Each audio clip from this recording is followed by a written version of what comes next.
নওশাদ সিদ্দিকীর নিশানায় কলকাতা পুলিশকে তোলাবাজ বলে আক্রমণ করলেন নওশাদ সিদ্দিকী। শওকত মোল্লার সঙ্গে থেকে পুলিশও তোলাবাজ হয়ে গেছে।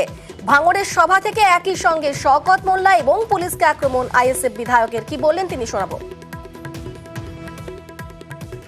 আমাদের ছেলেদেরকে ডিস্টার্ব করছে যে পুলিশ প্রশাসনের লোকেরা। আমি সম্মান জানিয়ে বলছি, আর বেশি দিন বাকি নাই শওকত মোল্লার বাইরের ভাত খাওয়া, জেলের ভাত খুব তাড়াতাড়ি খাচ্ছে। চাটুকারিতা বন্ধ করুন, এই চাটুকারিতাটা বন্ধ করুন। আমি অনুরোধ করছি, আপনাদের কাছ থেকে অনেক আশা করেছিলাম। যখন চারিদিকে বলছিল ক্যালকাটা পুলিশ হবে, ক্যালকাটা পুলিশ হবে, আমি বলেছিলাম অবশ্যই হওয়া দরকার। কিন্তু এই ক্যালকাটা পুলিশ দেখছি লোকের বাড়ি গিয়ে তোলা তুলছে, এটা তো ক্যালকাটা পুলিশের পরিচয় নয়। ও শওকত মোল্লার সাথে এত গা ঘেঁষাঘেঁষি করছে, বেটা তোলাবাজ হয়ে যাচ্ছে।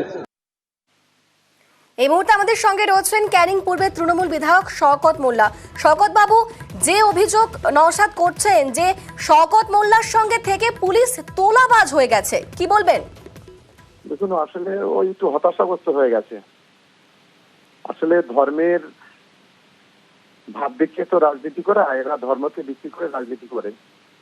স্বাভাবিক কারণে ভাঙড়ে শুভবুদ্ধি সম্পন্ন মানুষ তারা তাদের অভিজ্ঞতা দিয়ে বুঝতে পেরেছে যে ভাঙড়ে এই নওশাদ সিদ্দিকীর মতো লোকেরা গত 3 বছরে কোনো কাজ করতে পারেনি, আগামী দিনে কোনো কাজ করতে পারবে না। বরং তার বিনিময়ে ভাঙড়ে অশান্তি তৈরি করেছে এবং ওখানে যে 7-7টা খুন, সেই খুনের নায়ক হচ্ছে নওশাদ সিদ্দিকী। যে নওশাদ সিদ্দিকী ভাঙড়ে ছেলে মেয়েদের হাতে কলম আর কাগজ তুলে দেওয়ার কথা শপথ নিয়েছিল, সেখানে গুলি বোমা বন্দুক তুলে দিয়েছে। ফলে ও এখন পুলিশকে দোষ দিচ্ছে, আমাকে দোষ দিচ্ছে, অনেককে দোষ দেবে। আপনারা কয়েকদিন অপেক্ষা করুন। যাদবপুর এই লোকসভা কেন্দ্রে, যাদবপুরে এবং জয়নগরে এবং দক্ষিণ 24 পরগনার যে কটা জায়গায় ক্যান্ডিডেট দিয়েছে, ওর প্রথম কথা হলো প্রত্যেকটা সিটে জামানত জব্দ হবে। এটাই দক্ষিণ 24 পরগনার মানুষ এটা ঠিক করে ফেলেছে। আর দ্বিতীয়ত, নওশাদ বাবু এত বড় নেতা, ও কেন যে বাজার গরম করার জন্য বললো অভিষেক বন্দ্যোপাধ্যায়ের বিরুদ্ধে দাঁড়াবো, কখনো বললো বসিরহাটে দাঁড়াবো।